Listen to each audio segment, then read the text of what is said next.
You know their names, you know their faces. You've seen them on your money, in your history books, and carved into the side of a mountain. But you don't know the full story. You don't know the secrets behind how they died. The truth is, the final moments of America's leaders are packed with tragedy, mystery, and bizarre twists of fate that have been glossed over, covered up, or simply lost to time. From botched medical treatments that turned saviors into killers, to assassination plots the history books don't fully explain, we're about to reveal the deadly fates of America's presidents. You might think you know some of these stories, but the details will shock you, and some have been buried so deep they've been almost entirely forgotten. This is the secret history of how the most powerful men in the world met their end. George Washington. Let's start with the father of the nation, George Washington. The common story says he died of a throat infection in 1799, but the shocking truth is, his own doctors likely killed him. Suffering from what experts now believe was acute epiglottitis, severe swelling in the throat, Washington was subjected to the brutal medical practices of the day. In just a matter of hours, his physicians drained a catastrophic amount of his blood in a misguided attempt to cure him, with some estimates suggesting it was nearly 40% of his body's total volume. This sent him into hypovolemic shock. A man who survived the brutal winters of the Revolutionary War didn't just succumb to an infection, he succumbed to the very people trying to save him. John Adams and Thomas Jefferson. The fates of our second and third presidents are tangled up in one of history's most incredible coincidences. John Adams and Thomas Jefferson, once bitter political rivals who became close friends, both died on the exact same day, July 4th, 1826. And it wasn't just any day. It was the 50th anniversary of the signing of the Declaration of Independence, a document they both helped bring to life. Adams, 90 years old and fading, reportedly whispered, "Thomas Jefferson survives," as his last words, having no idea that Jefferson had already passed away hours earlier at Monticello. Adams died of heart failure, while Jefferson, 83, succumbed to a mix of illnesses. To many at the time, this was no coincidence. It was a sign of divine providence, a poetic final chapter for two of America's architects. James Madison, our fourth president, James Madison, the father of the Constitution, lived to the ripe old age of 85. He died quietly of congestive heart failure on June 28, 1836. Unlike the presidents before him, there wasn't much drama or irony in his passing. It was simply a peaceful end to a long and impactful life, James Monroe. But the eerie pattern of death on the 4th of July wasn't done yet. 5 years after Adams and Jefferson, on July 4, 1831, James Monroe also passed away, becoming the third early president to die on the nation's birthday. At 73, Monroe died in New York City from heart failure and tuberculosis. The press at the time called the timing remarkable, cementing the idea that the nation's birthday was somehow mystically linked to the deaths of its founders. John Quincy Adams, the son of a president who became one himself, John Quincy Adams had a death as dramatic as his career. After his presidency, he served fiercely in the House of Representatives fighting against slavery. On February 21, 1848, during a heated debate on the House floor, the 80-year-old Adams stood to cast a loud no vote and immediately collapsed from a massive stroke. He was carried into the Speaker's room in the Capitol, where he died 2 days later. His last words were reportedly, "This is the last of Earth. I am content." He died right in the heart of the government he had served for so long. Andrew Jackson. Andrew Old Hickory Jackson was famous for his toughness, and he carried the proof inside his body until his dying day. Jackson officially died at 78 from heart failure and dropsy, a condition causing severe fluid retention. But his health was always complicated by 2 bullets he carried from duels fought years earlier. One, lodged near his heart, caused him chronic pain his entire life.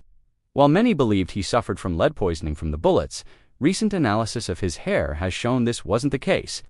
Still, there's no question that Jackson was living with the slow, painful consequences of the violence that defined his younger years. Martin Van Buren, the 8th president, Martin Van Buren, died at the age of 79 on July 24, 1862. He passed away from bronchial asthma and heart failure at his home in New York, right in the middle of the Civil War, a conflict that threatened to destroy the very Union he once led. William Henry Harrison. Here we have one of the most infamous presidential deaths. William Henry Harrison holds the record for the shortest presidency ever. Just 31 days. The legend is that he caught pneumonia after giving a 2-hour inaugural speech in the freezing rain without a coat. But modern analysis points to something far more disgusting. Researchers now believe Harrison died of typhoid fever thanks to a contaminated White House water supply. The mansion's sewage was dumped in a marsh just upstream from its water source. So it wasn't vanity that killed him. It was likely a glass of dirty water from his new home. John Tyler?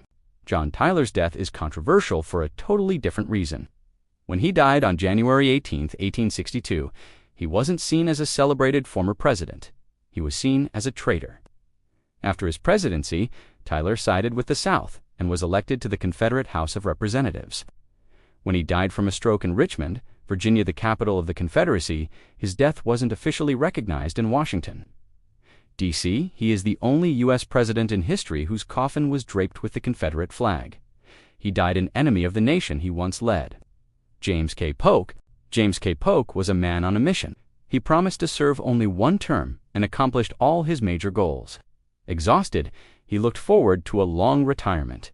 It wasn't meant to be. Just 3 months after leaving office, the shortest retirement of any presidentee contracted cholera and died on June 15, 1849, at the age of 53. Zachary Taylor. The death of Zachary Taylor is a tale full of mystery. Like William Henry Harrison, he died in the White House only 16 months into his term. After attending a ceremony on a blazing hot 4th of July in 1850, Taylor consumed a large amount of iced milk and cherries. He got violently sick and died 5 days later. The official cause was a stomach ailment, but because he was at odds with Southerners over slavery, rumors swirled that he'd been poisoned. The theory was so persistent that his body was exhumed in 1991. Scientists tested his remains for arsenic, but found nothing. The most likely culprit, cholera or gastroenteritis from contaminated food or water in Washington. Millard Fillmore, who became president after Taylor died, lived a much longer life. He died at age 74 on March 8, 1874, from a stroke. His post-presidential life was quiet, and so was his death. Franklin Pierce's life was defined by tragedy. After a presidency widely seen as a failure, and the horrific grief of seeing his son killed in a train wreck just before his inauguration, Pierce descended into severe alcoholism. He died on October 8, 1869, at age 64. The cause was cirrhosis of the liver, a direct result of his heavy drinking. James Buchanan, the president who watched the nation crumble toward civil war, died on June 1, 1868. At the age of 77, blamed by many for failing to prevent the war, he died at his home in Pennsylvania from respiratory failure. His last words were reportedly, "O Lord God Almighty, as thou wilt."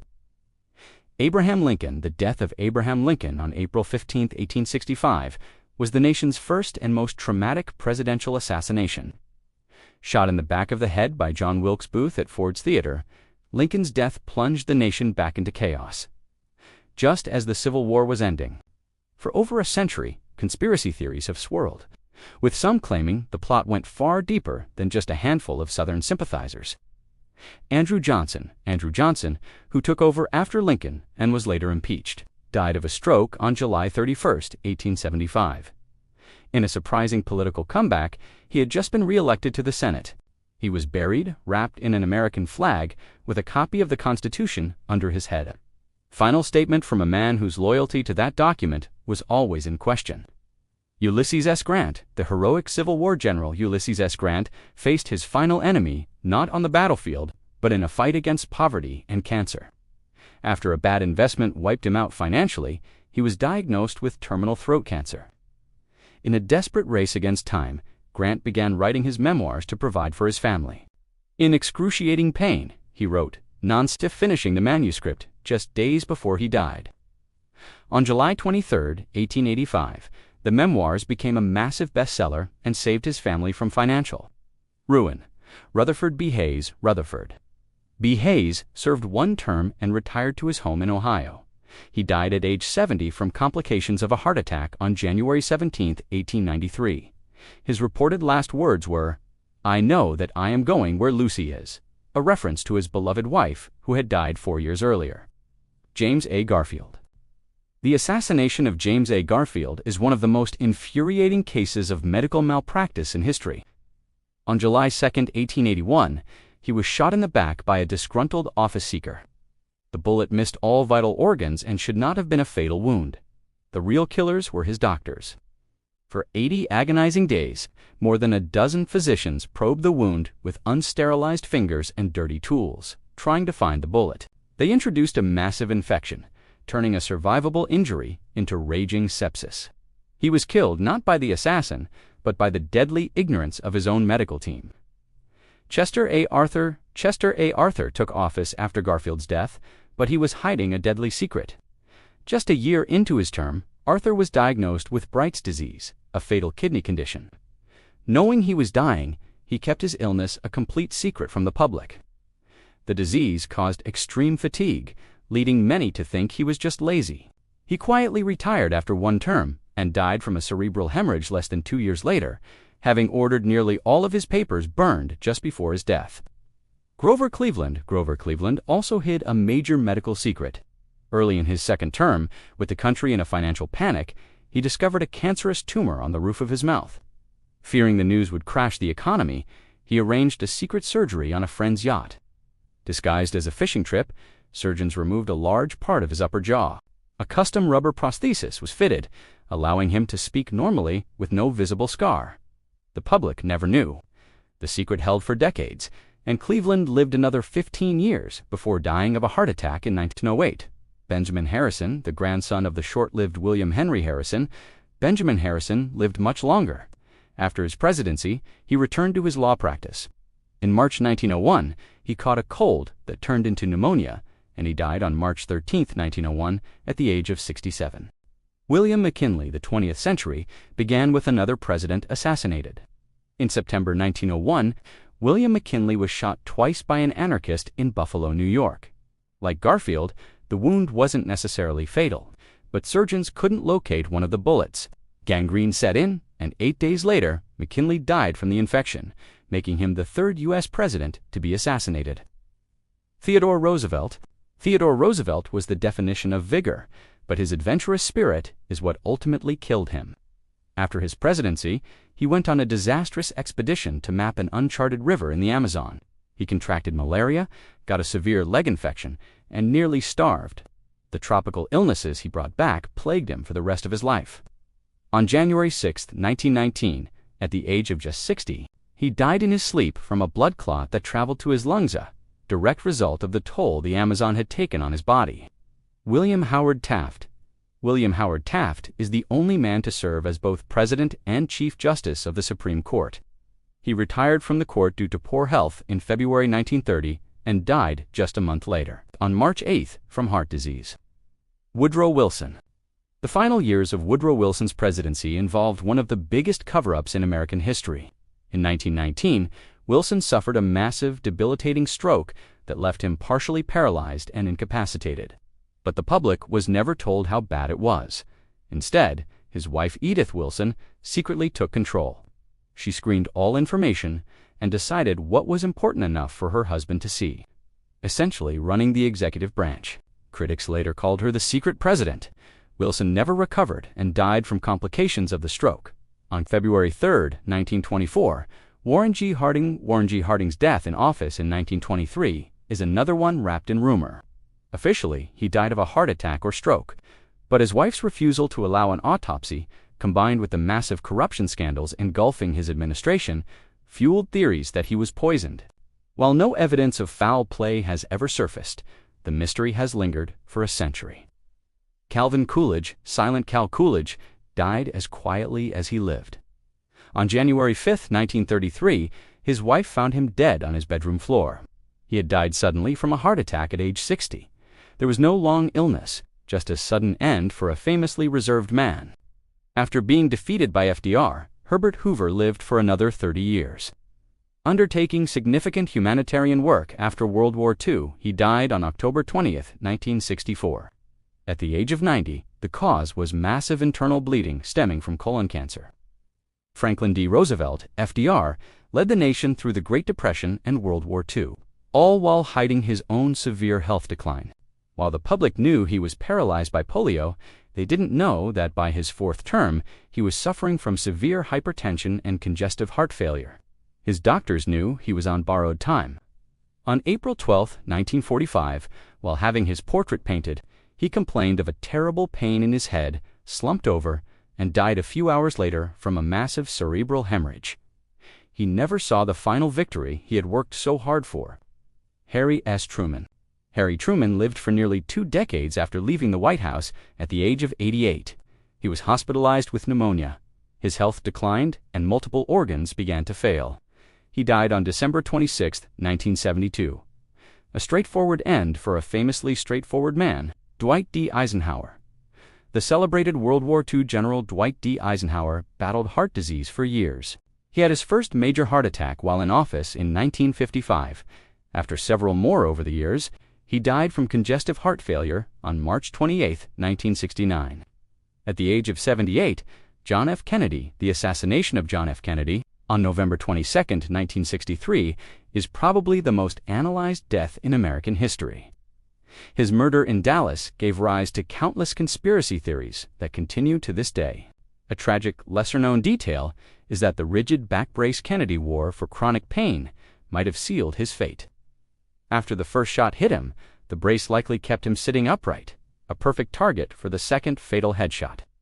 His death didn't just traumatize a generation, it ushered in an era of deep distrust in government. Lyndon B. Johnson. Lyndon Johnson left office, a man broken by the Vietnam War and a lifetime of heavy smoking. He had severe heart disease and suffered his final fatal heart attack at his Texas ranch on January 22, 1973. He died at the age of 64. Just 4 years after leaving the presidency. Richard Nixon. Richard Nixon lived for 2 decades after resigning in disgrace over the Watergate scandal. He slowly worked to rehabilitate his image. On April 18, 1994, he suffered a severe stroke at his home and died 4 days later at the age of 81. Gerald Ford. Gerald Ford, who took office after Nixon's resignation, became the nation's longest-lived president, passing away at the age of 93 on December 26, 2006. He died of cerebrovascular disease, a condition that affects blood flow to the brain.